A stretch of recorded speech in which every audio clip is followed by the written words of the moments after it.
Surat Paulus yang pertama kepada jemaat di Korintus. Korintus pasal 1. Salam. Dari Paulus, yang oleh kehendak Allah dipanggil menjadi Rasul Kristus Yesus, dan dari Sostenes, saudara kita, kepada jemaat Allah di Korintus, yaitu mereka yang dikuduskan dalam Kristus Yesus, dan yang dipanggil menjadi orang-orang kudus, dengan semua orang di segala tempat, yang berseru kepada nama Tuhan kita Yesus Kristus, yaitu Tuhan mereka dan Tuhan kita. Kasih karunia dan damai sejahtera dari Allah Bapa kita dan dari Tuhan Yesus Kristus menyertai kamu.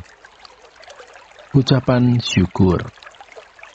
Aku senantiasa mengucap syukur kepada Allahku karena kamu atas kasih karunia Allah yang dianugerahkannya kepada kamu dalam Kristus Yesus.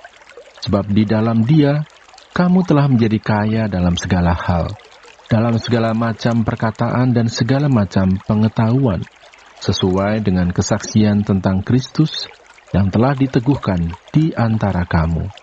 Demikianlah kamu tidak kekurangan dalam suatu karunia pun, sementara kamu menantikan penyataan Tuhan kita, Yesus Kristus. Ia juga akan meneguhkan kamu sampai kepada kesudahannya, sehingga kamu tak bercacat pada hari Tuhan kita, Yesus Kristus. Allah yang memanggil kamu kepada persekutuan dengan anaknya Yesus Kristus, Tuhan kita, adalah setia. Perpecahan dalam jemaat. Tetapi aku menasihatkan kamu, saudara-saudara, demi nama Tuhan kita Yesus Kristus, supaya kamu seia sekata dan jangan ada perpecahan di antara kamu. Tetapi sebaliknya, supaya kamu erat bersatu dan sehati sepikir. Sebab, saudara-saudaraku, aku telah diberitahukan oleh orang-orang dari keluarga Chloe tentang kamu, bahwa ada perselisihan di antara kamu.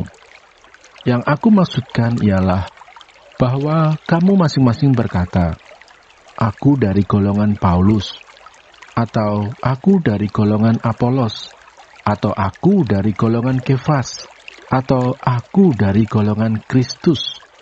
Adakah Kristus terbagi-bagi? Adakah Paulus disalibkan karena kamu? Atau adakah kamu dibaptis dalam nama Paulus? Aku mengucap syukur bahwa tidak ada seorang pun juga di antara kamu yang aku baptis selain Krispus dan Gaius, sehingga tidak ada orang yang dapat mengatakan bahwa kamu dibaptis dalam namaku. Juga keluarga Stefanus, aku yang membaptisnya. Kecuali mereka aku tidak tahu, entahkah ada lagi orang yang aku baptis. Sebab Kristus mengutus aku bukan untuk membaptis, tetapi untuk memberitakan Injil. Dan itu pun bukan dengan hikmat perkataan, supaya salib Kristus jangan menjadi sia-sia. Hikmat Allah dan hikmat manusia. Sebab pemberitaan tentang salib memang adalah kebodohan bagi mereka yang akan binasa. Tetapi bagi kita yang diselamatkan, pemberitaan itu adalah kekuatan Allah. Karena ada tertulis, aku akan membinasakan hikmat orang-orang berhikmat, dan kearifan orang-orang bijak akan kulenyapkan. Di manakah orang yang berhikmat? Di manakah ahli Taurat? Di manakah pembantah dari dunia ini? Bukankah Allah telah membuat hikmat dunia ini menjadi kebodohan? Oleh karena dunia, dalam hikmat Allah, tidak mengenal Allah oleh hikmatnya, maka Allah berkenan menyelamatkan mereka yang percaya oleh kebodohan pemberitaan Injil. Orang-orang Yahudi menghendaki tanda dan orang-orang Yunani mencari hikmat, tetapi kami memberitakan Kristus yang disalibkan. Untuk orang-orang Yahudi, suatu batu sandungan, dan untuk orang-orang bukan Yahudi, suatu kebodohan. Tetapi untuk mereka yang dipanggil, baik orang Yahudi maupun orang bukan Yahudi, Kristus adalah kekuatan Allah dan hikmat Allah. Sebab yang bodoh dari Allah lebih besar hikmatnya daripada manusia, dan yang lemah dari Allah lebih kuat daripada manusia. Ingat saja, saudara-saudara, bagaimana keadaan kamu ketika kamu dipanggil. Menurut ukuran manusia, tidak banyak orang yang bijak, tidak banyak orang yang berpengaruh, tidak banyak orang yang terpandang. Tetapi apa yang bodoh bagi dunia, dipilih Allah untuk memalukan orang-orang yang berhikmat, dan apa yang lemah bagi dunia, dipilih Allah untuk memalukan apa yang kuat. Dan apa yang tidak terpandang dan yang hina bagi dunia, dipilih Allah. Bahkan apa yang tidak berarti, dipilih Allah untuk meniadakan apa yang berarti. Supaya jangan ada seorang manusia pun yang memegahkan diri di hadapan Allah. Tetapi oleh Dia, kamu berada dalam Kristus Yesus, yang oleh Allah telah menjadi hikmat bagi kita. Ia membenarkan dan menguduskan dan menebus kita. Karena itu seperti ada tertulis, barang siapa yang bermegah, hendaklah ia bermegah di dalam Tuhan.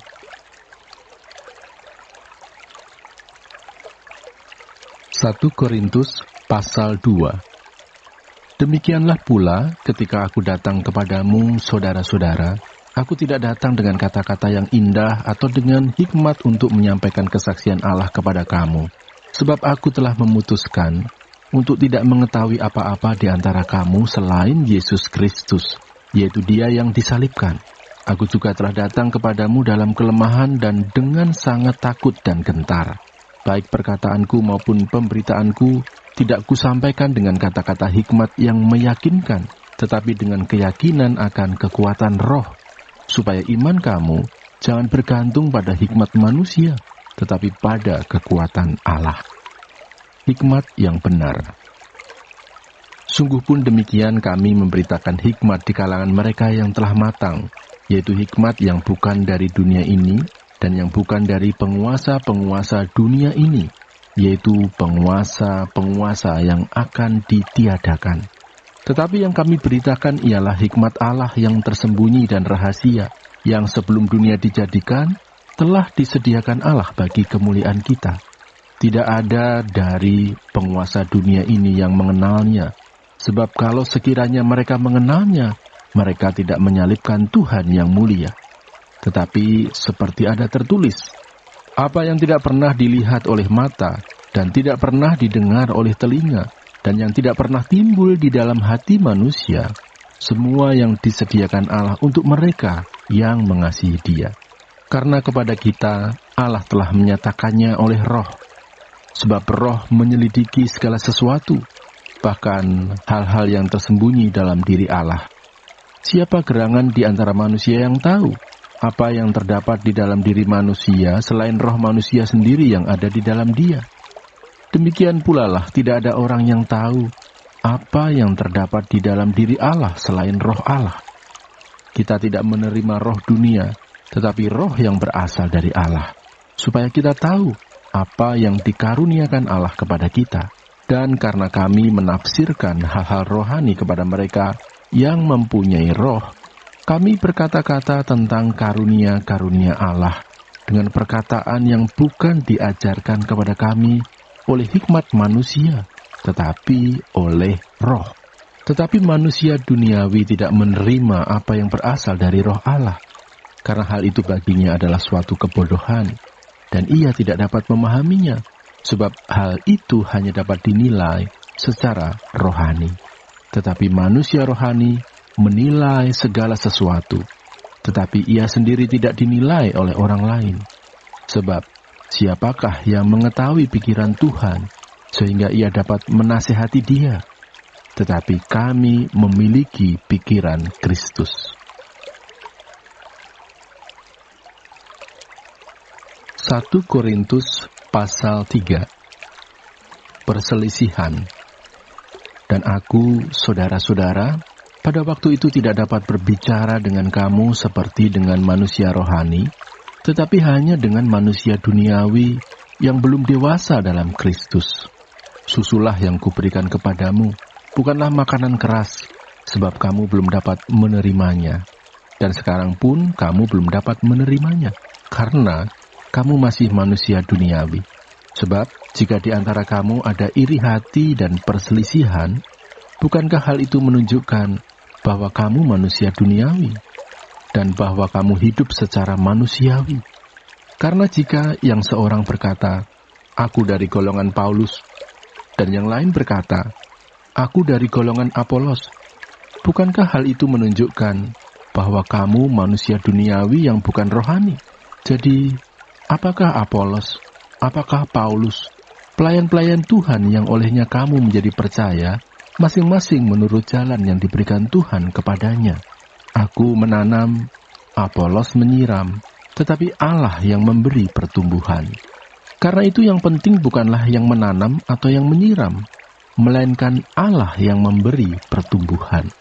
Baik yang menanam maupun yang menyiram adalah sama, dan masing-masing akan menerima upahnya sesuai dengan pekerjaannya sendiri. Karena kami adalah kawan sekerja Allah, kamu adalah ladang Allah, bangunan Allah. Dasar dan bangunan. Sesuai dengan kasih karunia Allah yang dianugerahkan kepadaku, aku sebagai seorang ahli bangunan yang cakap telah meletakkan dasar, dan orang lain membangun terus di atasnya. Tetapi tiap-tiap orang harus memperhatikan bagaimana ia harus membangun di atasnya, karena tidak ada seorang pun yang dapat meletakkan dasar lain daripada dasar yang telah diletakkan, yaitu Yesus Kristus. Entahkah orang membangun di atas dasar ini dengan emas, perak, batu permata, kayu, rumput kering, atau jerami, sekali kelak pekerjaan masing-masing orang akan nampak, karena hari Tuhan akan menyatakannya. Sebab ia akan nampak dengan api, dan bagaimana pekerjaan masing-masing orang akan diuji oleh api itu. Jika pekerjaan yang dibangun seorang tahan uji, ia akan mendapat upah. Jika pekerjaannya terbakar, ia akan menderita kerugian, tetapi ia sendiri akan diselamatkan, tetapi seperti dari dalam api. Tidak tahukah kamu bahwa kamu adalah bait Allah, dan bahwa roh Allah diam di dalam kamu? Jika ada orang yang membinasakan bait Allah, maka Allah akan membinasakan dia. Sebab bait Allah adalah kudus, dan bait Allah itu ialah kamu. Jangan ada orang yang menipu dirinya sendiri. Jika ada di antara kamu yang menyangka dirinya berhikmat menurut dunia ini, biarlah ia menjadi bodoh, supaya ia berhikmat. Karena hikmat dunia ini adalah kebodohan bagi Allah. Sebab ada tertulis, ia yang menangkap orang berhikmat dalam kecerdikannya. Dan di tempat lain, Tuhan mengetahui rancangan-rancangan orang berhikmat. Sesungguhnya, semuanya sia-sia belaka. Karena itu janganlah ada orang yang memegahkan dirinya atas manusia, sebab segala sesuatu adalah milikmu, baik Paulus, Apolos maupun Kefas, baik dunia, hidup maupun mati, baik waktu sekarang maupun waktu yang akan datang. Semuanya kamu punya, tetapi kamu adalah milik Kristus, dan Kristus adalah milik Allah. 1 Korintus pasal 4. Tuhan adalah satu-satunya hakim. Demikianlah hendaknya orang memandang kami sebagai hamba-hamba Kristus yang kepadanya dipercayakan rahasia Allah, yang akhirnya dituntut dari pelayan-pelayan yang demikian ialah bahwa mereka ternyata dapat dipercayai. Bagiku sedikit sekali artinya, entahkah aku dihakimi oleh kamu atau oleh suatu pengadilan manusia. Malahan diriku sendiri pun tidak kuhakimi. Sebab memang aku tidak sadar akan sesuatu, tetapi bukan karena itulah aku dibenarkan. Dia yang menghakimi aku ialah Tuhan. Karena itu janganlah menghakimi sebelum waktunya, yaitu sebelum Tuhan datang. Ia akan menerangi juga apa yang tersembunyi dalam kegelapan, dan ia akan memperlihatkan apa yang direncanakan di dalam hati. Maka tiap-tiap orang akan menerima pujian dari Allah. Rendahkanlah dirimu. Saudara-saudara, kata-kata ini aku kenakan pada diriku sendiri dan pada Apolos, karena kamu, supaya dari teladan kami, kamu belajar apakah artinya ungkapan, jangan melampaui yang ada tertulis. Supaya jangan ada di antara kamu yang menyombongkan diri dengan jalan mengutamakan yang satu daripada yang lain. Sebab siapakah yang menganggap engkau begitu penting? Dan apakah yang engkau punyai yang tidak engkau terima? Dan jika engkau memang menerimanya, mengapakah engkau memegahkan diri seolah-olah engkau tidak menerimanya? Kamu telah kenyang, kamu telah menjadi kaya. Tanpa kami, kamu telah menjadi raja. Alangkah baiknya kalau benar demikian, bahwa kamu telah menjadi raja, sehingga kami pun turut menjadi raja dengan kamu. Sebab menurut pendapatku, Allah memberikan kepada kami, para rasul, tempat yang paling rendah, sama seperti orang-orang yang telah dijatuhi hukuman mati. Sebab kami telah menjadi tontonan bagi dunia, bagi malaikat-malaikat dan bagi manusia. Kami bodoh oleh karena Kristus, tetapi kamu arif dalam Kristus. Kami lemah, tetapi kamu kuat. Kamu mulia, tetapi kami hina. Sampai pada saat ini kami lapar, haus, telanjang, dipukul dan hidup mengembara. Kami melakukan pekerjaan tangan yang berat. Kalau kami dimaki, kami memberkati. Kalau kami dianiaya, kami sabar. Kalau kami difitnah, kami tetap menjawab dengan ramah. Kami telah menjadi sama dengan sampah dunia, sama dengan kotoran dari segala sesuatu, sampai pada saat ini. Hal ini kutuliskan bukan untuk memalukan kamu, tetapi untuk menegur kamu sebagai anak-anakku yang kukasihi. Sebab sekalipun kamu mempunyai beribu-ribu pendidik dalam Kristus, kamu tidak mempunyai banyak bapa, karena akulah yang dalam Kristus Yesus telah menjadi bapamu oleh Injil yang kuberitakan kepadamu. Sebab itu aku menasihatkan kamu, turutilah teladanku. Justru itulah sebabnya aku mengirimkan kepadamu Timotius, yang adalah anakku yang kekasih dan yang setia dalam Tuhan. Ia akan memperingatkan kamu akan hidup yang kuturuti dalam Kristus Yesus, seperti yang kuajarkan di mana-mana dalam setiap jemaat. Tetapi ada beberapa orang yang menjadi sombong, karena mereka menyangka bahwa aku tidak akan datang lagi kepadamu. Tetapi aku akan segera datang kepadamu, kalau Tuhan menghendakinya. Maka aku akan tahu, bukan tentang perkataan orang-orang yang sombong itu, tetapi tentang kekuatan mereka. Sebab kerajaan Allah bukan terdiri dari perkataan, tetapi dari kuasa. Apakah yang kamu kehendaki? Haruskah aku datang kepadamu dengan cambuk, atau dengan kasih dan dengan hati yang lemah lembut?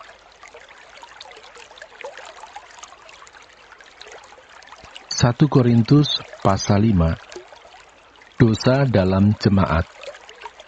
Memang orang mendengar bahwa ada percabulan di antara kamu, dan percabulan yang begitu rupa seperti yang tidak terdapat sekalipun di antara bangsa-bangsa yang tidak mengenal Allah, yaitu bahwa ada orang yang hidup dengan istri ayahnya. Sekalipun demikian kamu sombong. Tidakkah lebih patut kamu berduka cita dan menjauhkan orang yang melakukan hal itu dari tengah-tengah kamu? Sebab aku, sekalipun secara badani tidak hadir, tetapi secara rohani hadir. Aku, sama seperti aku hadir, telah menjatuhkan hukuman atas dia dan telah melakukan hal yang semacam itu. Bila mana kita berkumpul dalam roh, kamu bersama-sama dengan aku, dengan kuasa Yesus Tuhan kita. Orang itu harus kita serahkan dalam nama Tuhan Yesus kepada iblis, sehingga binasa tubuhnya, agar rohnya diselamatkan pada hari Tuhan. Kemegahanmu tidak baik. Tidak tahukah kamu bahwa sedikit ragi mengkamiri seluruh adonan? Buanglah ragi yang lama itu, supaya kamu menjadi adonan yang baru. Sebab kamu memang tidak beragi. Sebab anak domba Paskah kita juga telah disembelih, yaitu Kristus. Karena itu marilah kita berpesta, bukan dengan ragi yang lama, bukan pula dengan ragi keburukan dan kejahatan, tetapi dengan roti yang tidak beragi, yaitu kemurnian dan kebenaran. Dalam suratku telah kutuliskan kepadamu, supaya kamu jangan bergaul dengan orang-orang cabul. Yang aku maksudkan bukanlah dengan semua orang cabul pada umumnya dari dunia ini, atau dengan semua orang kikir dan penipu, atau dengan semua penyembah berhala. Karena jika demikian kamu harus meninggalkan dunia ini. Tetapi yang kutuliskan kepada kamu ialah supaya kamu jangan bergaul dengan orang yang sekalipun menyebut dirinya saudara adalah orang cabul, kikir, penyembah berhala, pemfitnah, pemabuk atau penipu. Dengan orang yang demikian, janganlah kamu sekali-kali makan bersama-sama. Sebab dengan wewenang apakah aku menghakimi mereka yang berada di luar jemaat? Bukankah kamu hanya menghakimi mereka yang berada di dalam jemaat? Mereka yang berada di luar jemaat akan dihakimi Allah. Usirlah orang yang melakukan kejahatan dari tengah-tengah kamu.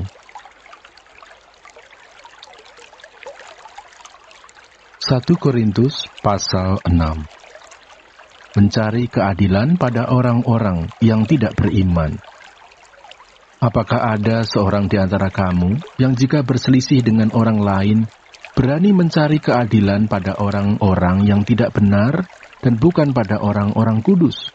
Atau tidak tahukah kamu bahwa orang-orang kudus akan menghakimi dunia? Dan jika penghakiman dunia berada dalam tangan kamu, tidakkah kamu sanggup untuk mengurus perkara-perkara yang tidak berarti? Tidak tahukah kamu bahwa kita akan menghakimi malaikat-malaikat? Jadi apalagi perkara-perkara biasa dalam hidup kita sehari-hari. Sekalipun demikian, jika kamu harus mengurus perkara-perkara biasa, kamu menyerahkan urusan itu kepada mereka yang tidak berarti dalam jemaat. Hal ini kukatakan untuk memalukan kamu. Tidak adakah seorang di antara kamu yang berhikmat, yang dapat mengurus perkara-perkara dari saudara-saudaranya? Adakah saudara yang satu mencari keadilan terhadap saudara yang lain, dan justru pada orang-orang yang tidak percaya? Adanya saja perkara di antara kamu yang seorang terhadap yang lain telah merupakan kekalahan bagi kamu. Mengapa kamu tidak lebih suka menderita ketidakadilan? Mengapakah kamu tidak lebih suka dirugikan? Tetapi kamu sendiri melakukan ketidakadilan, dan kamu sendiri mendatangkan kerugian, dan hal itu kamu buat terhadap saudara-saudaramu. Atau tidak tahukah kamu bahwa orang-orang yang tidak adil tidak akan mendapat bagian dalam kerajaan Allah? Janganlah sesat. Orang cabul, penyembah berhala, orang berzina, banci, orang pemburit, pencuri, orang kikir, pemabuk, pemfitnah, dan penipu tidak akan mendapat bagian dalam kerajaan Allah. Dan beberapa orang di antara kamu demikianlah dahulu. Tetapi kamu telah memberi dirimu disucikan, kamu telah dikuduskan, kamu telah dibenarkan dalam nama Tuhan Yesus Kristus dan dalam Roh Allah kita.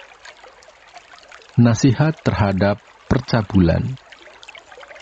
Segala sesuatu halal bagiku, tetapi bukan semuanya berguna. Segala sesuatu halal bagiku, tetapi aku tidak membiarkan diriku diperhamba oleh suatu apapun. Makanan adalah untuk perut dan perut untuk makanan, tetapi kedua-duanya akan dibinasakan Allah. Tetapi tubuh bukanlah untuk percabulan, melainkan untuk Tuhan, dan Tuhan untuk tubuh. Allah yang membangkitkan Tuhan akan membangkitkan kita juga oleh kuasanya. Tidak tahukah kamu bahwa tubuhmu adalah anggota Kristus? Akan kuambilkah anggota Kristus untuk menyerahkannya kepada percabulan? Sekali-kali tidak. Atau tidak tahukah kamu bahwa siapa yang mengikatkan dirinya pada perempuan cabul menjadi satu tubuh dengan dia? Sebab demikianlah kata Nas, keduanya akan menjadi satu daging. Tetapi siapa yang mengikatkan dirinya pada Tuhan menjadi satu roh dengan dia. Jauhkanlah dirimu dari percabulan. Setiap dosa lain yang dilakukan manusia terjadi di luar dirinya. Tetapi orang yang melakukan percabulan berdosa terhadap dirinya sendiri. Atau tidak tahukah kamu bahwa tubuhmu adalah bait Roh Kudus yang diam di dalam kamu? Roh Kudus yang kamu peroleh dari Allah, dan bahwa kamu bukan milik kamu sendiri, sebab kamu telah dibeli dan harganya telah lunas dibayar. Karena itu muliakanlah Allah dengan tubuhmu. 1 Korintus pasal 7. tentang perkawinan. Dan sekarang tentang hal-hal yang kamu tuliskan kepadaku. Adalah baik bagi laki-laki kalau ia tidak kawin. Tetapi mengingat bahaya percabulan, baiklah setiap laki-laki mempunyai istrinya sendiri, dan setiap perempuan mempunyai suaminya sendiri. Hendaklah suami memenuhi kewajibannya terhadap istrinya, demikian pula istri terhadap suaminya. Istri tidak berkuasa atas tubuhnya sendiri, tetapi suaminya. Demikian pula suami tidak berkuasa atas tubuhnya sendiri, tetapi istrinya. Janganlah kamu saling menjauhi, kecuali dengan persetujuan bersama untuk sementara waktu, supaya kamu mendapat kesempatan untuk berdoa. Sesudah itu hendaklah kamu kembali hidup bersama-sama, supaya iblis jangan menggodai kamu, karena kamu tidak tahan bertarak. Hal ini kukatakan kepadamu sebagai kelonggaran, bukan sebagai perintah. Namun demikian, alangkah baiknya kalau semua orang seperti aku, tetapi setiap orang menerima dari Allah karunia-Nya yang khas, yang seorang karunia ini, yang lain karunia itu. Tetapi kepada orang-orang yang tidak kawin dan kepada janda-janda, aku anjurkan, supaya baiklah mereka tinggal dalam keadaan seperti aku. Tetapi kalau mereka tidak dapat menguasai diri, baiklah mereka kawin, sebab lebih baik kawin daripada hangus karena hawa nafsu. Kepada orang-orang yang telah kawin, bukan aku, tetapi Tuhan, perintahkan supaya seorang istri tidak boleh menceraikan suaminya. Dan jikalau ia bercerai, ia harus tetap hidup tanpa suami atau berdamai dengan suaminya. Dan seorang suami tidak boleh menceraikan istrinya. Kepada orang-orang lain, aku, bukan Tuhan, katakan, kalau ada seorang saudara beristrikan seorang yang tidak beriman, dan perempuan itu mau hidup bersama-sama dengan dia, janganlah saudara itu menceraikan dia. Dan kalau ada seorang istri bersuamikan seorang yang tidak beriman, dan laki-laki itu mau hidup bersama-sama dengan dia, janganlah ia menceraikan laki-laki itu. Karena suami yang tidak beriman itu dikuduskan oleh istrinya, dan istri yang tidak beriman itu dikuduskan oleh suaminya. Andai kata tidak demikian, niscaya anak-anakmu adalah anak cemar, tetapi sekarang mereka adalah anak-anak kudus. Tetapi kalau orang yang tidak beriman itu mau bercerai, biarlah ia bercerai. Dalam hal yang demikian, saudara atau saudari tidak terikat. Tetapi Allah memanggil kamu untuk hidup dalam damai sejahtera. Sebab bagaimanakah engkau mengetahui, hai istri, apakah engkau tidak akan menyelamatkan suamimu? Atau bagaimanakah engkau mengetahui, hai suami, apakah engkau tidak akan menyelamatkan istrimu? Hidup dalam keadaan seperti waktu dipanggil Allah. Selanjutnya, hendaklah tiap-tiap orang tetap hidup seperti yang telah ditentukan Tuhan baginya, dan dalam keadaan seperti waktu ia dipanggil Allah. Inilah ketetapan yang kuberikan kepada semua jemaat. Kalau seorang dipanggil dalam keadaan bersunat, janganlah ia berusaha meniadakan tanda-tanda sunat itu. Dan kalau seorang dipanggil dalam keadaan tidak bersunat, janganlah ia mau bersunat. Sebab bersunat atau tidak bersunat tidak penting.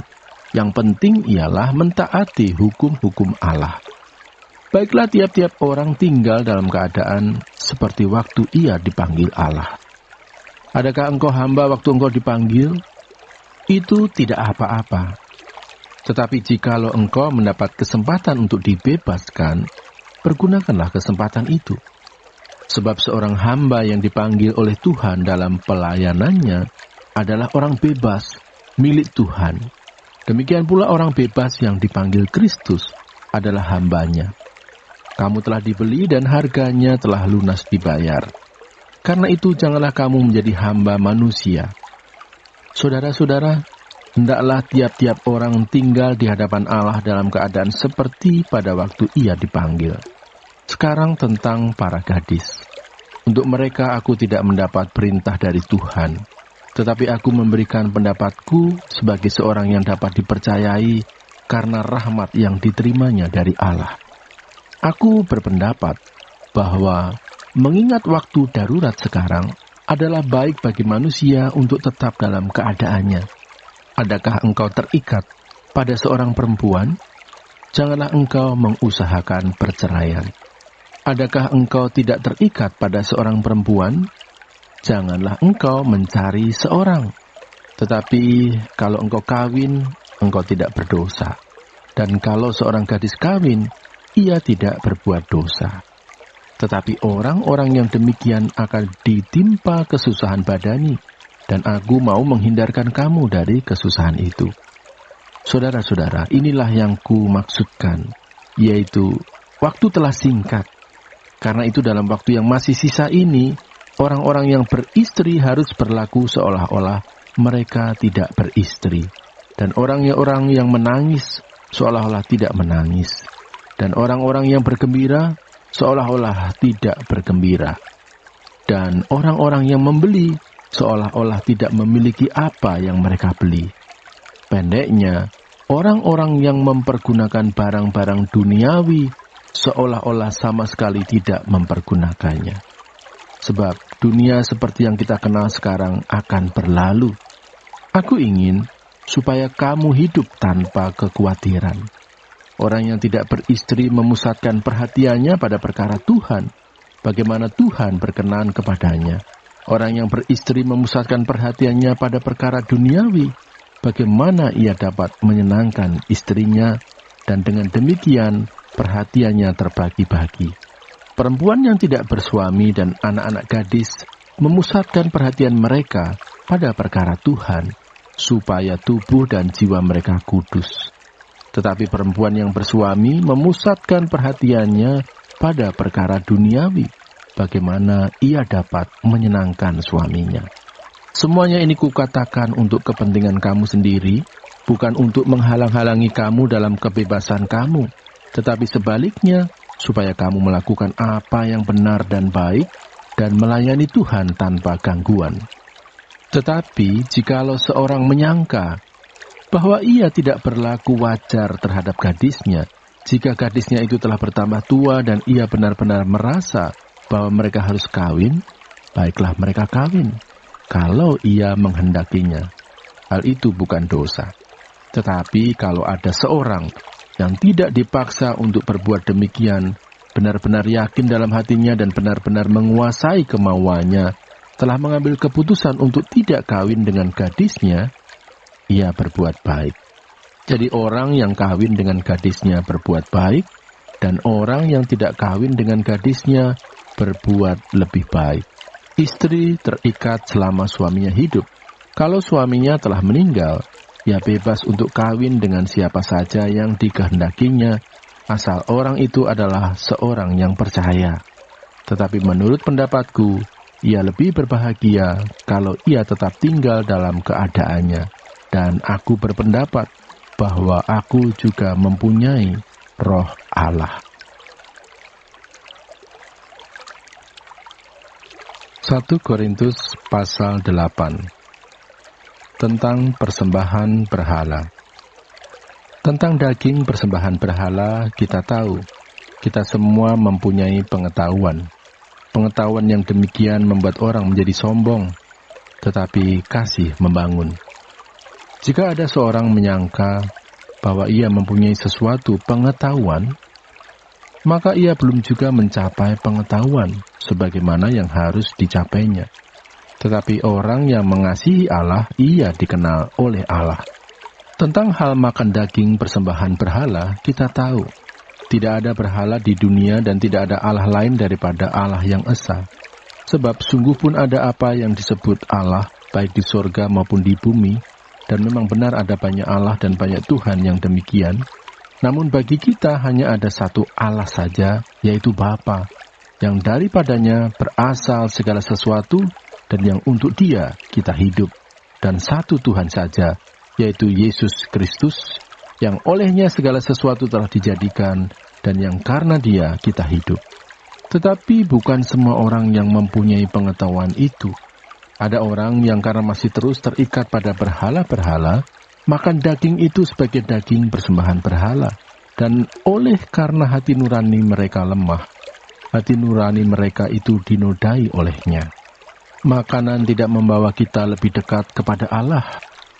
Kita tidak rugi apa-apa kalau tidak kita makan, dan kita tidak untung apa-apa kalau kita makan. Tetapi jagalah supaya kebebasanmu ini jangan menjadi batu sandungan bagi mereka yang lemah. Karena apabila orang melihat engkau yang mempunyai pengetahuan sedang duduk makan di dalam kuil berhala, bukankah orang yang lemah hati nuraninya itu dikuatkan untuk makan daging persembahan berhala? Dengan jalan demikian, orang yang lemah, yaitu saudaramu, yang untuknya Kristus telah mati, menjadi binasa karena pengetahuanmu. Jika engkau secara demikian berdosa terhadap saudara-saudaramu dan melukai hati nurani mereka yang lemah, engkau pada hakikatnya berdosa terhadap Kristus. Karena itu, apabila makanan menjadi batu sandungan bagi saudaraku, aku untuk selama-lamanya tidak akan mau makan daging lagi, supaya aku jangan menjadi batu sandungan bagi saudaraku. 1 Korintus pasal 9. Hak dan kewajiban Rasul. Bukankah aku rasul? Bukankah aku orang bebas? Bukankah aku telah melihat Yesus Tuhan kita? Bukankah kamu adalah buah pekerjaanku dalam Tuhan? Sekalipun bagi orang lain aku bukanlah rasul, tetapi bagi kamu aku adalah rasul. Sebab hidupmu dalam Tuhan adalah meterai dari kerasulanku. Inilah pembelaanku terhadap mereka yang mengkritik aku. Tidakkah kami mempunyai hak untuk makan dan minum? Tidakkah kami mempunyai hak untuk membawa seorang istri Kristen dalam perjalanan kami, seperti yang dilakukan rasul-rasul lain dan saudara-saudara Tuhan dan Kefas? Atau hanya aku dan Barnabas sajakah yang tidak mempunyai hak untuk dibebaskan dari pekerjaan tangan? Siapakah yang pernah turut dalam peperangan atas biayanya sendiri? Siapakah yang menanami kebun anggur dan tidak memakan buahnya? Atau siapakah yang mengembalakan kawanan domba dan yang tidak minum susu domba itu? Apa yang kukatakan ini bukanlah hanya pikiran manusia saja. Bukankah hukum Taurat juga berkata-kata demikian? Sebab dalam hukum Musa ada tertulis, janganlah engkau memberangus mulut lembu yang sedang mengirik. Lembukah yang Allah perhatikan? Atau kitakah yang ia maksudkan? Ya, untuk kitalah hal ini ditulis, yaitu pembajak harus membajak dalam pengharapan, dan pengirik harus mengirik dalam pengharapan untuk memperoleh bagiannya. Jadi, jika kami telah menaburkan benih rohani bagi kamu, berlebih-lebihankah kalau kami menuai hasil duniawi daripada kamu? Kalau orang lain mempunyai hak untuk mengharapkan hal itu daripada kamu, bukankah kami mempunyai hak yang lebih besar? Tetapi kami tidak mempergunakan hak itu. Sebaliknya, kami menanggung segala sesuatu, supaya jangan kami mengadakan rintangan bagi pemberitaan Injil Kristus. Tidak tahukah kamu bahwa mereka yang melayani dalam tempat kudus mendapat penghidupannya dari tempat kudus itu, dan bahwa mereka yang melayani mezbah mendapat bahagian mereka dari mezbah itu? Demikian pula Tuhan telah menetapkan bahwa mereka yang memberitakan Injil harus hidup dari pemberitaan Injil itu. Tetapi aku tidak pernah mempergunakan satu pun dari hak-hak itu. Aku tidak menulis semuanya ini supaya aku pun diperlakukan juga demikian. Sebab aku lebih suka mati daripada sungguh kemegahanku tidak dapat ditiadakan siapapun juga. Karena jika aku memberitakan Injil, aku tidak mempunyai alasan untuk memegahkan diri. Sebab itu adalah keharusan bagiku. Celakalah aku jika aku tidak memberitakan Injil. Kalau andai kata aku melakukannya menurut kehendakku sendiri, memang aku berhak menerima upah. Tetapi karena aku melakukannya bukan menurut kehendakku sendiri, pemberitaan itu adalah tugas penyelenggaraan yang ditanggungkan kepadaku. Kalau demikian, apakah upahku? Upahku ialah ini, bahwa aku boleh memberitakan Injil tanpa upah, dan bahwa aku tidak mempergunakan hakku sebagai pemberita Injil. Sungguh pun aku bebas terhadap semua orang, aku menjadikan diriku hamba dari semua orang, supaya aku boleh memenangkan sebanyak mungkin orang. Demikianlah bagi orang Yahudi aku menjadi seperti orang Yahudi, supaya aku memenangkan orang-orang Yahudi. Bagi orang-orang yang hidup di bawah hukum Taurat, aku menjadi seperti orang yang hidup di bawah hukum Taurat, sekalipun aku sendiri tidak hidup di bawah hukum Taurat, supaya aku dapat memenangkan mereka yang hidup di bawah hukum Taurat. Bagi orang-orang yang tidak hidup di bawah hukum Taurat, aku menjadi seperti orang yang tidak hidup di bawah hukum Taurat, sekalipun aku tidak hidup di luar hukum Allah. Karena aku hidup di bawah hukum Kristus, supaya aku dapat memenangkan mereka yang tidak hidup di bawah hukum Taurat. Bagi orang-orang yang lemah, aku menjadi seperti orang yang lemah, supaya aku dapat menyelamatkan mereka yang lemah. Bagi semua orang, aku telah menjadi segala-galanya, supaya aku sedapat mungkin memenangkan beberapa orang dari antara mereka. Segala sesuatu ini aku lakukan karena Injil, supaya aku mendapat bagian dalamnya. Tidak tahukah kamu bahwa dalam gelanggang pertandingan semua peserta turut berlari, tetapi bahwa hanya satu orang saja yang mendapat hadiah? Karena itu larilah begitu rupa, sehingga kamu memperolehnya. Tiap-tiap orang yang turut mengambil bagian dalam pertandingan, menguasai dirinya dalam segala hal. Mereka berbuat demikian untuk memperoleh suatu mahkota yang fana, tetapi kita untuk memperoleh suatu mahkota yang abadi. Sebab itu, aku tidak berlari tanpa tujuan dan aku bukan petinju yang sembarangan saja memukul, tetapi aku melatih tubuhku dan menguasai seluruhnya, supaya sesudah memberitakan Injil kepada orang lain, jangan aku sendiri ditolak. 1 Korintus pasal 10.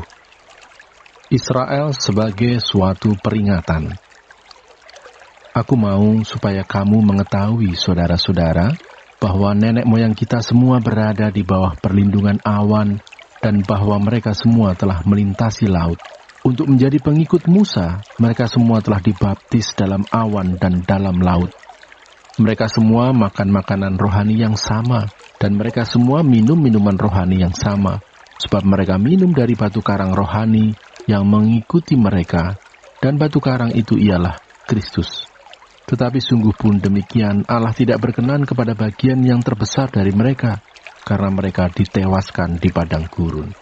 Semuanya ini telah terjadi sebagai contoh bagi kita, untuk memperingatkan kita, supaya jangan kita menginginkan hal-hal yang jahat seperti yang telah mereka perbuat, dan supaya jangan kita menjadi penyembah-penyembah berhala, sama seperti beberapa orang dari mereka, seperti ada tertulis, maka duduklah bangsa itu untuk makan dan minum, kemudian bangunlah mereka dan bersukaria. Janganlah kita melakukan percabulan, seperti yang dilakukan oleh beberapa orang dari mereka, sehingga pada satu hari telah tewas 23.000 orang. Dan janganlah kita mencobai Tuhan, seperti yang dilakukan oleh beberapa orang dari mereka, sehingga mereka mati dipagut ular. Dan janganlah bersungut-sungut, seperti yang dilakukan oleh beberapa orang dari mereka, sehingga mereka dibinasakan oleh malaikat maut. Semuanya ini telah menimpa mereka sebagai contoh dan dituliskan untuk menjadi peringatan bagi kita yang hidup pada waktu di mana zaman akhir telah tiba. Sebab itu siapa yang menyangka bahwa ia teguh berdiri, hati-hatilah supaya ia jangan jatuh. Pencobaan-pencobaan yang kamu alami ialah pencobaan-pencobaan biasa yang tidak melebihi kekuatan manusia. Sebab Allah setia dan karena itu ia tidak akan membiarkan kamu dicobai melampaui kekuatanmu. Pada waktu kamu dicobai, ia akan memberikan kepadamu jalan keluar, sehingga kamu dapat menanggungnya. Karena itu, saudara-saudaraku yang kekasih, jauhilah penyembahan berhala. Aku berbicara kepadamu sebagai orang-orang yang bijaksana. Pertimbangkanlah sendiri apa yang aku katakan. Bukankah cawan pengucapan syukur yang atasnya kita ucapkan syukur adalah persekutuan dengan darah Kristus? Bukankah roti yang kita pecah-pecahkan adalah persekutuan dengan tubuh Kristus? Karena roti adalah satu, maka kita, sekalipun banyak, adalah satu tubuh. Karena kita semua mendapat bagian dalam roti yang satu itu. Perhatikanlah bangsa Israel menurut daging. Bukankah mereka yang makan apa yang dipersembahkan mendapat bagian dalam pelayanan mezbah? Apakah yang kumaksudkan dengan perkataan itu? Bahwa persembahan berhala adalah sesuatu, atau bahwa berhala adalah sesuatu? Bukan. Apa yang kumaksudkan ialah bahwa persembahan mereka adalah persembahan kepada roh-roh jahat, bukan kepada Allah. Dan aku tidak mau bahwa kamu bersekutu dengan roh-roh jahat. Kamu tidak dapat minum dari cawan Tuhan dan juga dari cawan roh-roh jahat. Kamu tidak dapat mendapat bagian dalam perjamuan Tuhan dan juga dalam perjamuan roh-roh jahat. Atau maukah kita membangkitkan cemburu Tuhan? Apakah kita lebih kuat daripada Dia? Segala sesuatu diperbolehkan, benar, tetapi bukan segala sesuatu berguna. Segala sesuatu diperbolehkan, benar, tetapi bukan segala sesuatu membangun. Jangan seorang pun yang mencari keuntungannya sendiri, tetapi hendaklah tiap-tiap orang mencari keuntungan orang lain. Kamu boleh makan segala sesuatu yang dijual di pasar daging tanpa mengadakan pemeriksaan karena keberatan-keberatan hati nurani. Karena bumi serta segala isinya adalah milik Tuhan. Kalau kamu diundang makan oleh seorang yang tidak percaya dan undangan itu kamu terima, makanlah apa saja yang dihidangkan kepadamu tanpa mengadakan pemeriksaan karena keberatan-keberatan hati nurani. Tetapi kalau seorang berkata kepadamu, itu persembahan berhala, janganlah engkau memakannya, oleh karena dia yang mengatakan hal itu kepadamu, dan karena keberatan-keberatan hati nurani. Yang aku maksudkan dengan keberatan-keberatan bukanlah keberatan-keberatan hati nuranimu sendiri, tetapi keberatan-keberatan hati nurani orang lain itu. Mungkin ada orang yang berkata, mengapa kebebasanku harus ditentukan oleh keberatan-keberatan hati nurani orang lain? Kalau aku mengucap syukur atas apa yang aku turut memakannya, mengapa orang berkata jahat tentang aku karena makanan yang atasnya aku mengucap syukur? Aku menjawab, jika engkau makan atau jika engkau minum atau jika engkau melakukan sesuatu yang lain, lakukanlah semuanya itu untuk kemuliaan Allah. Janganlah kamu menimbulkan syiak dalam hati orang, baik orang Yahudi atau orang Yunani maupun jemaat Allah. Sama seperti aku juga berusaha menyenangkan hati semua orang dalam segala hal, bukan untuk kepentingan diriku, tetapi untuk kepentingan orang banyak, supaya mereka beroleh selamat. 1 Korintus pasal 11. Jadilah pengikutku, sama seperti aku juga menjadi pengikut Kristus. Hiasan kepala wanita. Aku harus memuji kamu, sebab dalam segala sesuatu kamu tetap mengingat akan aku dan teguh berpegang pada ajaran yang kuteruskan kepadamu. Tetapi aku mau supaya kamu mengetahui hal ini, yaitu kepala dari tiap laki-laki ialah Kristus. Kepala dari perempuan ialah laki-laki dan kepala dari Kristus ialah Allah. Tiap-tiap laki-laki yang berdoa atau bernubuat dengan kepala yang bertudung menghina kepalanya. Tetapi tiap-tiap perempuan yang berdoa atau bernubuat dengan kepala yang tidak bertudung menghina kepalanya. Sebab ia sama dengan perempuan yang dicukur rambutnya. Sebab jika perempuan tidak mau menudungi kepalanya, maka haruslah ia juga menggunting rambutnya. Tetapi jika bagi perempuan adalah penghinaan bahwa rambutnya digunting atau dicukur, maka haruslah ia menudungi kepalanya.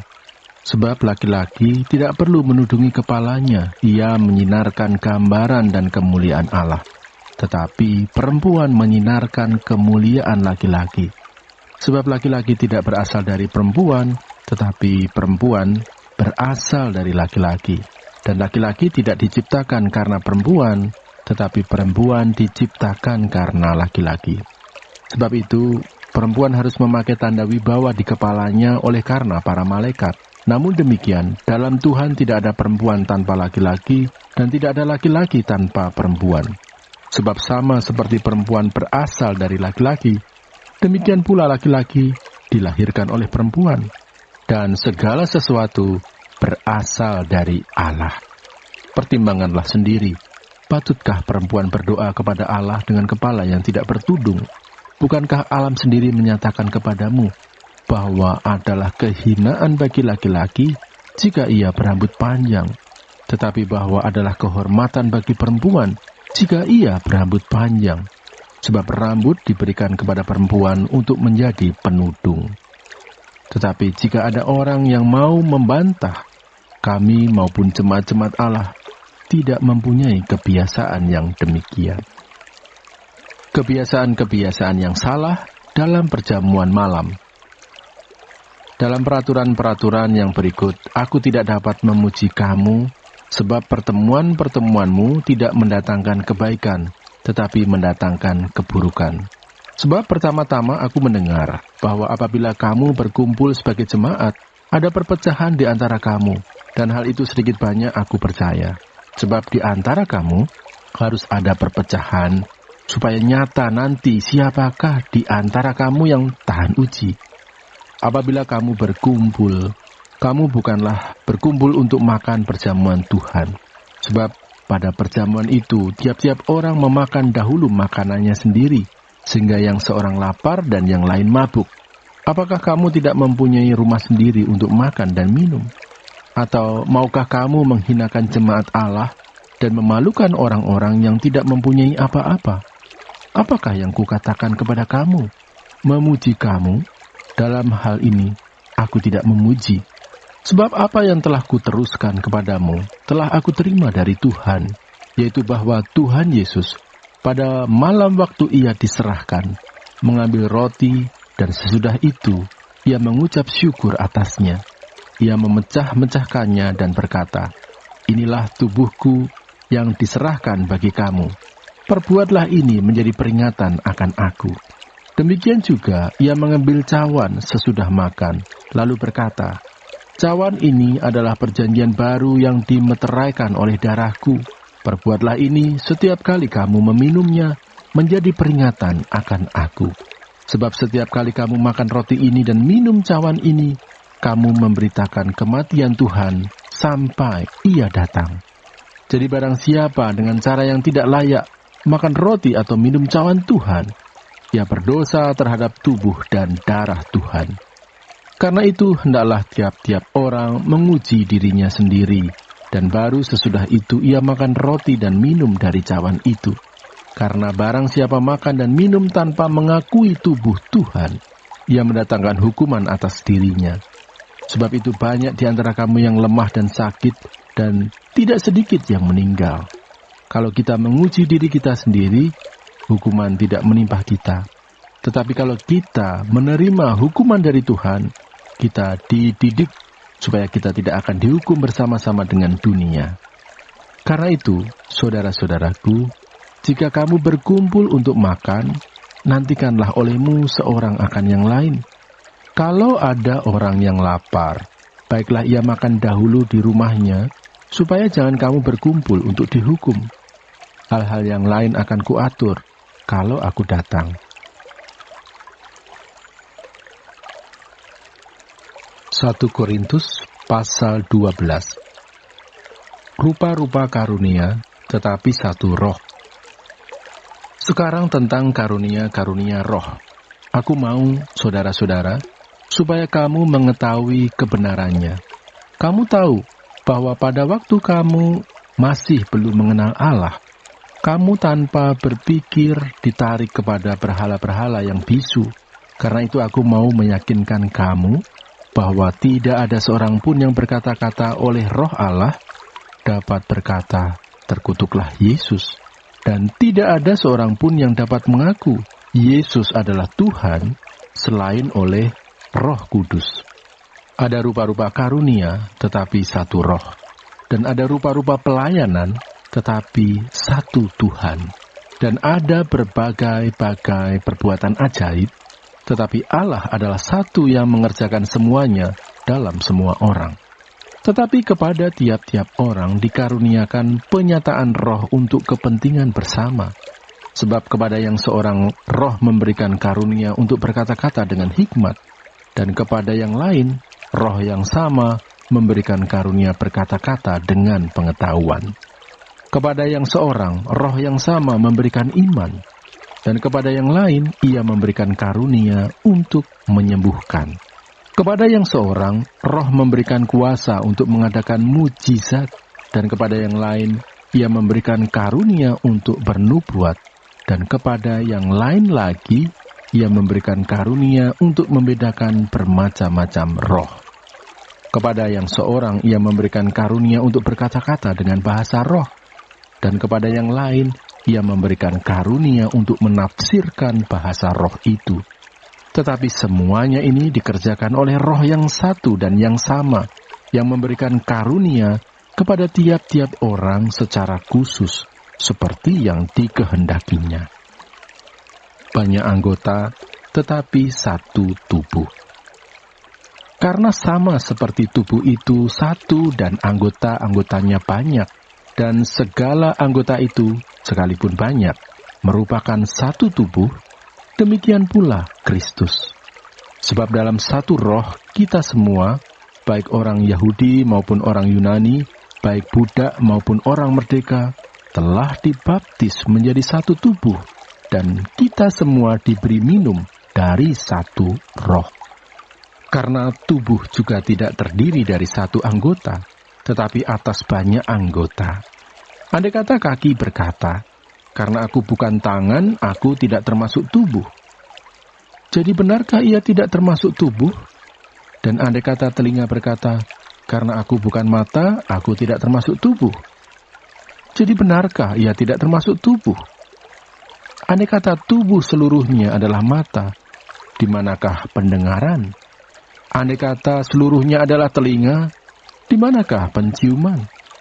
Tetapi Allah telah memberikan kepada anggota masing-masing secara khusus suatu tempat pada tubuh, seperti yang dikehendakinya. Andai kata semuanya adalah satu anggota, di manakah tubuh? Memang ada banyak anggota, tetapi hanya satu tubuh. Jadi mata tidak dapat berkata kepada tangan, "Aku tidak membutuhkan engkau." Dan kepala tidak dapat berkata kepada kaki, "Aku tidak membutuhkan engkau."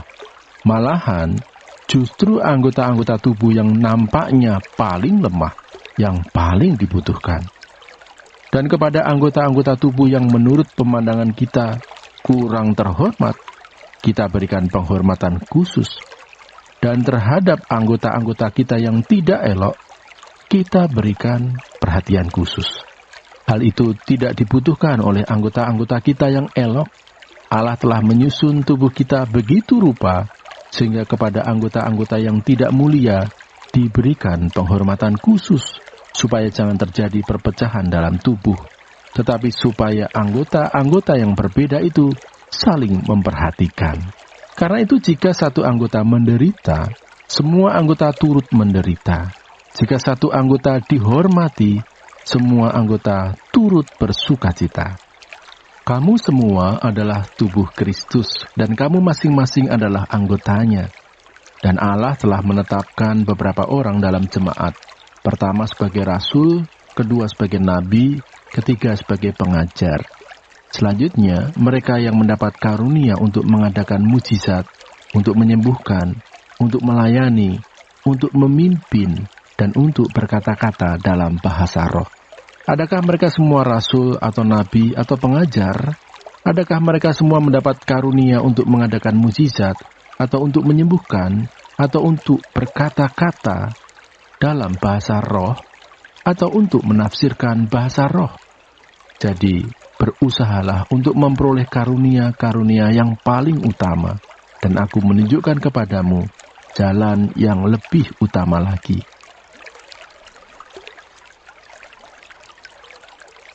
1 Korintus pasal 13. Kasih. Sekalipun aku dapat berkata-kata dengan semua bahasa manusia dan bahasa malaikat, tetapi jika aku tidak mempunyai kasih, aku sama dengan gong yang berkumandang dan canang yang gemerincing. Sekalipun aku mempunyai karunia untuk bernubuat dan aku mengetahui segala rahasia dan memiliki seluruh pengetahuan, dan sekalipun aku memiliki iman yang sempurna untuk memindahkan gunung, tetapi jika aku tidak mempunyai kasih, aku sama sekali tidak berguna. Dan sekalipun aku membagi-bagikan segala sesuatu yang ada padaku, bahkan menyerahkan tubuhku untuk dibakar, tetapi jika aku tidak mempunyai kasih, sedikit pun tidak ada faedahnya bagiku.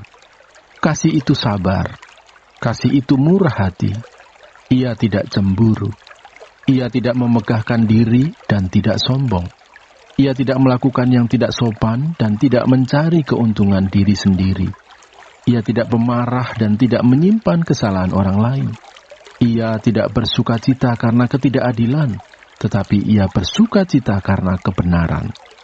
Ia menutupi segala sesuatu, percaya segala sesuatu, mengharapkan segala sesuatu, sabar, menanggung segala sesuatu.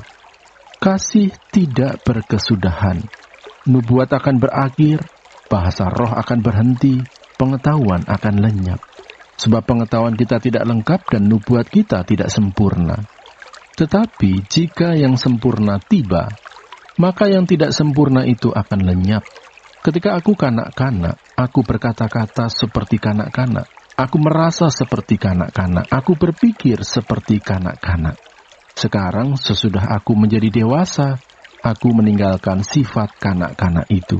Karena sekarang kita melihat dalam cermin suatu gambaran yang samar-samar, tetapi nanti kita akan melihat muka dengan muka. Sekarang aku hanya mengenal dengan tidak sempurna, tetapi nanti aku akan mengenal dengan sempurna, seperti aku sendiri dikenal. Demikianlah tinggal ketiga hal ini, yaitu iman, pengharapan, dan kasih. Dan yang paling besar di antaranya ialah kasih. 1 Korintus pasal 14. Sekali lagi tentang karunia roh. Kejarlah kasih itu dan usahakanlah dirimu memperoleh karunia-karunia roh, terutama karunia untuk bernubuat. Siapa yang berkata-kata dengan bahasa roh, tidak berkata-kata kepada manusia, tetapi kepada Allah. Sebab tidak ada seorang pun yang mengerti bahasanya. Oleh roh, ia mengucapkan hal-hal yang rahasia. Tetapi siapa yang bernubuat, ia berkata-kata kepada manusia. Ia membangun, menasehati, dan menghibur. Siapa yang berkata-kata dengan bahasa roh, ia membangun dirinya sendiri. Tetapi siapa yang bernubuat, ia membangun jemaat. Aku suka supaya kamu semua berkata-kata dengan bahasa roh. Tetapi lebih daripada itu, supaya kamu bernubuat. Sebab orang yang bernubuat lebih berharga daripada orang yang berkata-kata dengan bahasa roh. Kecuali kalau orang itu juga menafsirkannya, sehingga jemaat dapat dibangun. Jadi saudara-saudara, jika aku datang kepadamu dan berkata-kata dengan bahasa roh, apakah gunanya itu bagimu? Jika aku tidak menyampaikan kepadamu penyataan Allah atau pengetahuan atau nubuat atau pengajaran, sama halnya dengan alat-alat yang tidak berjiwa, tetapi yang berbunyi seperti seruling dan kecapi. Bagaimanakah orang dapat mengetahui lagu apakah yang dimainkan seruling atau kecapi, kalau keduanya tidak mengeluarkan bunyi yang berbeda? Atau, jika nafiri tidak mengeluarkan bunyi yang terang, siapakah yang menyiapkan diri untuk berperang? Demikianlah juga kamu yang berkata-kata dengan bahasa roh. Jika kamu tidak mempergunakan kata-kata yang jelas, bagaimanakah orang dapat mengerti apa yang kamu katakan? Kata-katamu sia-sia saja kamu ucapkan di udara. Ada banyak, entah berapa banyak, macam bahasa di dunia. Sekalipun demikian, tidak ada satupun di antaranya yang mempunyai bunyi yang tidak berarti. Tetapi jika aku tidak mengetahui arti bahasa itu, aku menjadi orang asing bagi dia yang mempergunakannya, dan dia orang asing bagiku. Demikian pula dengan kamu. Kamu memang berusaha untuk memperoleh karunia-karunia roh. Tetapi lebih daripada itu, hendaklah kamu berusaha mempergunakannya untuk membangun jemaat. Karena itu siapa yang berkata-kata dengan bahasa roh, ia harus berdoa supaya kepadanya diberikan juga karunia untuk menafsirkannya. Sebab jika aku berdoa dengan bahasa roh, maka rohkulah yang berdoa, tetapi akal budiku tidak turut berdoa. Jadi apakah yang harus kubuat? Aku akan berdoa dengan rohku, tetapi aku akan berdoa juga dengan akal budiku. Aku akan menyanyi dan memuji dengan rohku, tetapi aku akan menyanyi dan memuji juga dengan akal budiku. Sebab, jika engkau mengucap syukur dengan rohmu saja, bagaimanakah orang biasa yang hadir sebagai pendengar dapat mengatakan amin atas pengucapan syukurmu? Bukankah ia tidak tahu apa yang engkau katakan? Sebab sekalipun pengucapan syukurmu itu sangat baik, tetapi orang lain tidak dibangun olehnya.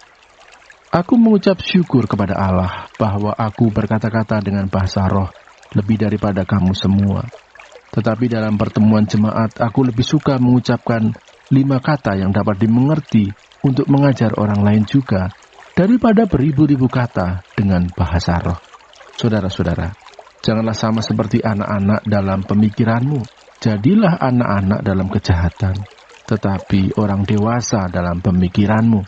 Dalam hukum Taurat ada tertulis, oleh orang-orang yang mempunyai bahasa lain dan oleh mulut orang-orang asing, aku akan berbicara kepada bangsa ini. Namun demikian, mereka tidak akan mendengarkan aku, firman Tuhan. Karena itu, karunia bahasa roh adalah tanda, bukan untuk orang yang beriman, tetapi untuk orang yang tidak beriman. Sedangkan karunia untuk bernubuat adalah tanda, bukan untuk orang yang tidak beriman, tetapi untuk orang yang beriman. Jadi, kalau seluruh jemaat berkumpul bersama-sama dan tiap-tiap orang berkata-kata dengan bahasa roh, lalu masuklah orang-orang luar atau orang-orang yang tidak beriman, tidakkah akan mereka katakan bahwa kamu gila? Tetapi kalau semua bernubuat, lalu masuk orang yang tidak beriman atau orang baru, ia akan diyakinkan oleh semua dan diselidiki oleh semua. Segala rahasia yang terkandung di dalam hatinya akan menjadi nyata, sehingga ia akan sujud menyembah Allah dan mengaku, sungguh Allah ada di tengah-tengah kamu. Peraturan dalam pertemuan jemaat. Jadi bagaimana sekarang saudara-saudara? Bila mana kamu berkumpul, hendaklah tiap-tiap orang mempersembahkan sesuatu, yang seorang mazmur, yang lain pengajaran atau penyataan Allah, atau karunia bahasa roh, atau karunia untuk menafsirkan bahasa roh. Tetapi semuanya itu harus dipergunakan untuk membangun. Jika ada yang berkata-kata dengan bahasa roh, biarlah 2 atau sebanyak-banyaknya 3 orang, seorang demi seorang, dan harus ada seorang lain untuk menafsirkannya. Jika tidak ada orang yang dapat menafsirkannya, hendaklah mereka berdiam diri dalam pertemuan jemaat dan hanya boleh berkata-kata kepada dirinya sendiri dan kepada Allah. Tentang nabi-nabi, baiklah 2 atau 3 orang di antaranya berkata-kata dan yang lain menanggapi apa yang mereka katakan. Tetapi jika seorang lain yang duduk di situ mendapat penyataan, maka yang pertama itu harus berdiam diri. Sebab kamu semua boleh bernubuat seorang demi seorang, sehingga kamu semua dapat belajar dan beroleh kekuatan. Karunia nabi takluk kepada nabi-nabi, sebab Allah tidak menghendaki kekacauan, tetapi damai sejahtera. Sama seperti dalam semua jemaat orang-orang kudus, perempuan-perempuan harus berdiam diri dalam pertemuan-pertemuan jemaat, sebab mereka tidak diperbolehkan untuk berbicara. Mereka harus menundukkan diri, seperti yang dikatakan juga oleh hukum Taurat. Jika mereka ingin mengetahui sesuatu, baiklah mereka menanyakannya kepada suaminya di rumah, sebab tidak sopan bagi perempuan untuk berbicara dalam pertemuan jemaat. Atau adakah firman Allah mulai dari kamu? Atau hanya kepada kamu sajakah firman itu telah datang? Jika seorang menganggap dirinya nabi atau orang yang mendapat karunia rohani, ia harus sadar bahwa apa yang kukatakan kepadamu adalah perintah Tuhan. Tetapi jika ia tidak mengindahkannya, janganlah kamu mengindahkan dia. Karena itu, saudara-saudaraku, usahakanlah dirimu untuk memperoleh karunia untuk bernubuat, dan janganlah melarang orang yang berkata-kata dengan bahasa roh. Tetapi segala sesuatu harus berlangsung dengan sopan dan teratur. 1 Korintus pasal 15. Kebangkitan Kristus. Dan sekarang, saudara-saudara, aku mau mengingatkan kamu kepada Injil yang aku beritakan kepadamu dan yang kamu terima, dan yang di dalamnya kamu teguh berdiri.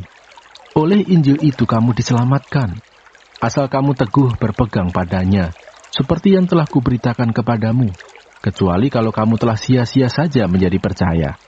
Sebab yang sangat penting telah kusampaikan kepadamu, yaitu apa yang telah kuterima sendiri, ialah bahwa Kristus telah mati karena dosa-dosa kita, sesuai dengan kitab suci, bahwa ia telah dikuburkan, dan bahwa ia telah dibangkitkan pada hari yang ketiga, sesuai dengan kitab suci, bahwa ia telah menampakkan diri kepada Kefas, dan kemudian kepada ke-12 muridnya.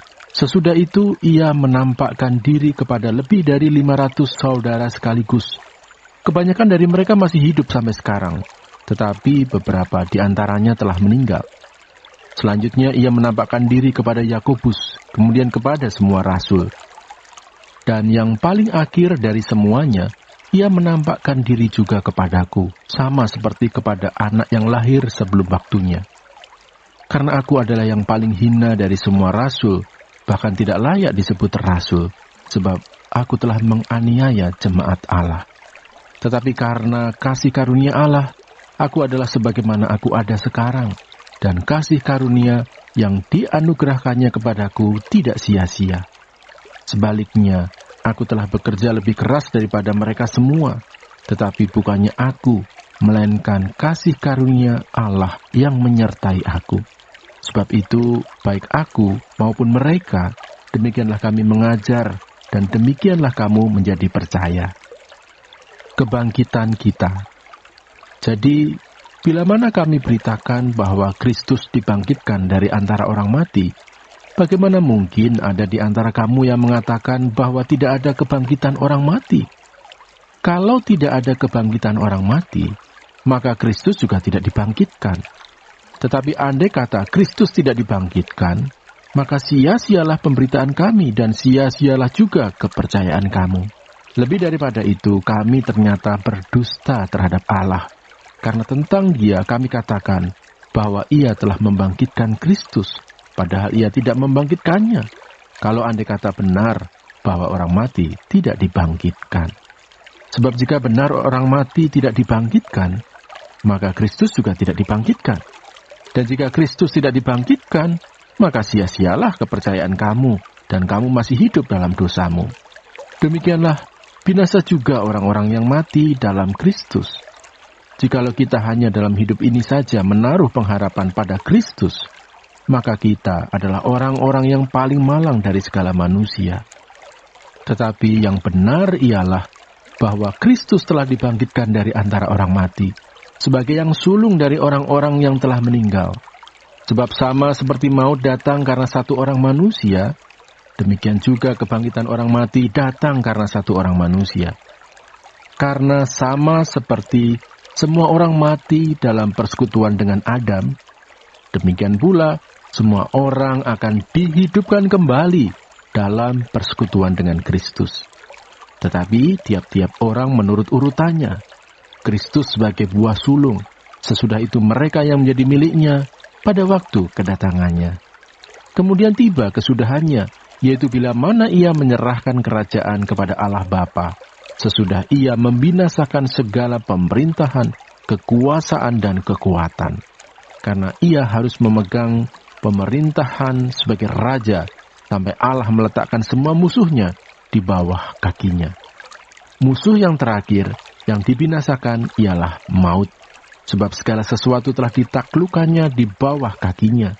Tetapi kalau dikatakan bahwa segala sesuatu telah ditaklukkan, maka teranglah bahwa Ia sendiri yang telah menaklukkan segala sesuatu di bawah kaki Kristus itu tidak termasuk di dalamnya. Tetapi kalau segala sesuatu telah ditaklukkan di bawah Kristus, maka ia sendiri sebagai anak akan menaklukkan dirinya di bawah Dia yang telah menaklukkan segala sesuatu di bawahnya, supaya Allah menjadi semua di dalam semua. Jika tidak demikian, apakah faedahnya perbuatan orang-orang yang dibaptis bagi orang mati? Kalau orang mati sama sekali tidak dibangkitkan, mengapa mereka mau dibaptis bagi orang-orang yang telah meninggal? Dan kami juga, mengapakah kami setiap saat membawa diri kami ke dalam bahaya? Saudara-saudara, tiap-tiap hari aku berhadapan dengan maut. Demi kebanggaanku akan kamu dalam Kristus Yesus, Tuhan kita, aku katakan bahwa hal ini benar. Kalau hanya berdasarkan pertimbangan-pertimbangan manusia saja, aku telah berjuang melawan binatang buas di Efesus. Apakah gunanya hal itu bagiku? Jika orang mati tidak dibangkitkan, maka marilah kita makan dan minum sebab besok kita mati. Janganlah kamu sesat. Pergaulan yang buruk merusakkan kebiasaan yang baik. Sadarlah kembali sebaik-baiknya dan jangan berbuat dosa lagi. Ada di antara kamu yang tidak mengenal Allah. Hal ini kukatakan supaya kamu merasa malu. Kebangkitan tubuh. Tetapi mungkin ada orang yang bertanya, bagaimanakah orang mati dibangkitkan? Dan dengan tubuh apakah mereka akan datang kembali? Hai orang bodoh, apa yang engkau sendiri taburkan tidak akan tumbuh dan hidup kalau ia tidak mati dahulu. Dan yang engkau taburkan bukanlah tubuh tanaman yang akan tumbuh, tetapi biji yang tidak berkulit, umpamanya biji gandum atau biji lain. Tetapi Allah memberikan kepadanya suatu tubuh seperti yang dikehendakinya.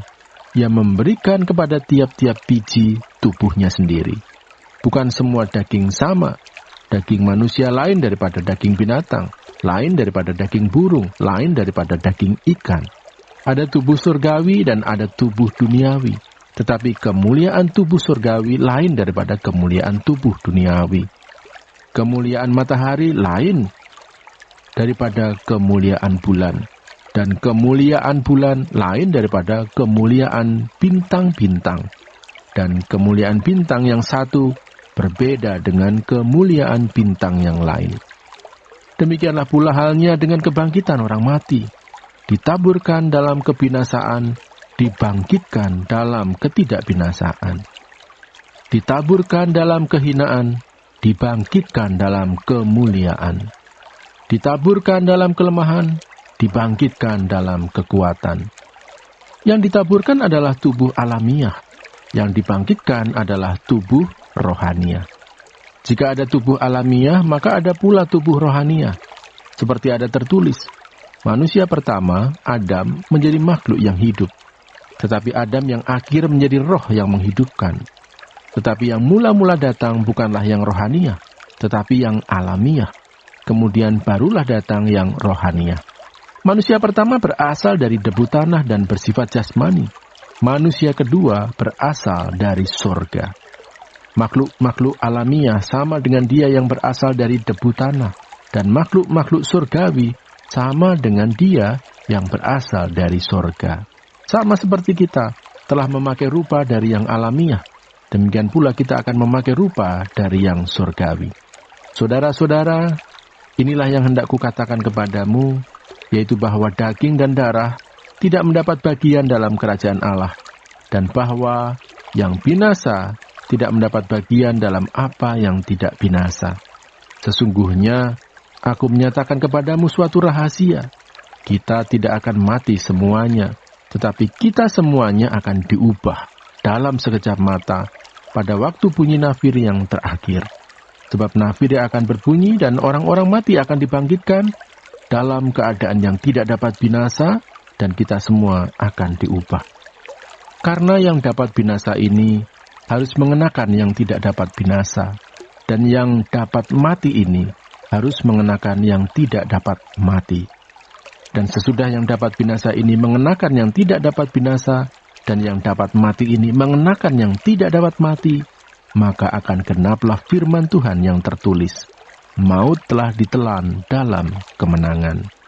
Hai maut, di manakah kemenanganmu? Hai maut, di manakah sengatmu? Sengat maut ialah dosa, dan kuasa dosa ialah hukum Taurat.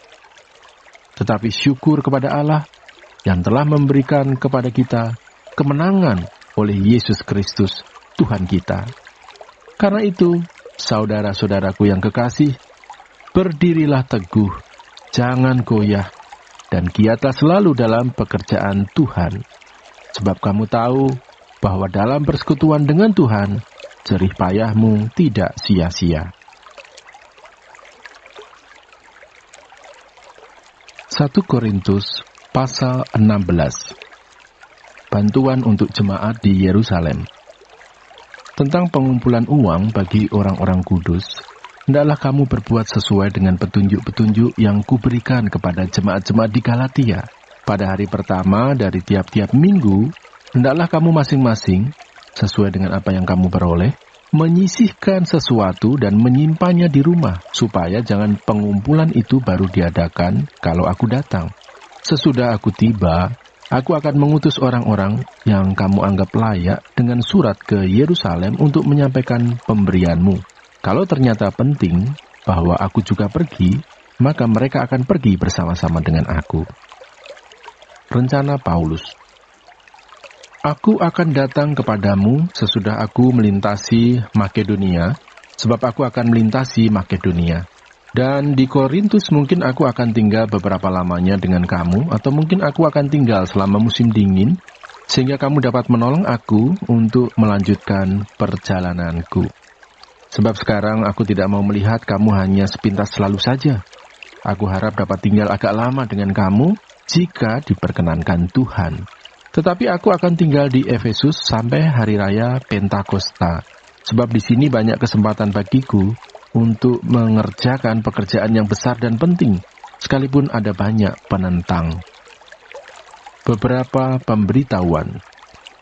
Jika Timotius datang kepadamu, usahakanlah supaya ia berada di tengah-tengah kamu tanpa takut, sebab ia mengerjakan pekerjaan Tuhan sama seperti aku. Jadi, janganlah ada orang yang menganggapnya rendah. Tetapi tolonglah dia supaya ia melanjutkan perjalanannya dengan selamat, agar ia datang kembali kepadaku, sebab aku di sini menunggu kedatangannya bersama-sama dengan saudara-saudara yang lain. Tentang saudara Apolos, telah berulang-ulang aku mendesaknya untuk bersama-sama dengan saudara-saudara lain mengunjungi kamu, tetapi ia sama sekali tidak mau datang sekarang. Kalau ada kesempatan baik nanti, ia akan datang. Berjaga-jagalah. Berdirilah dengan teguh dalam iman, bersikaplah sebagai laki-laki, dan tetap kuat. Lakukanlah segala pekerjaanmu dalam kasih. Ada satu permintaan lagi kepadamu, saudara-saudara. Kamu tahu bahwa Stefanus dan keluarganya adalah orang-orang yang pertama-tama bertobat di Akaya, dan bahwa mereka telah mengabdikan diri kepada pelayanan orang-orang kudus. Karena itu, taatilah orang-orang yang demikian, dan setiap orang yang turut bekerja dan berjerih payah. Aku bergembira atas kedatangan Stefanus, Fortunatus, dan Akaikus, karena mereka melengkapi apa yang masih kurang padamu, karena mereka menyegarkan rohku dan roh kamu. Hargailah orang-orang yang demikian. Salam. Salam kepadamu dari jemaat-jemaat di Asia Kecil. Aquila, Priscilla, dan jemaat di rumah mereka menyampaikan berlimpah-limpah salam kepadamu. Salam kepadamu dari saudara-saudara semuanya. Sampaikanlah salam seorang kepada yang lain dengan cium kudus. Dengan tanganku sendiri aku menulis ini. Salam dari Paulus. Siapakah yang tidak mengasihi Tuhan? Terkutuklah ia. Maranatha. Kasih karunia Tuhan Yesus menyertai kamu. Kasihku menyertai kamu sekalian dalam Kristus Yesus.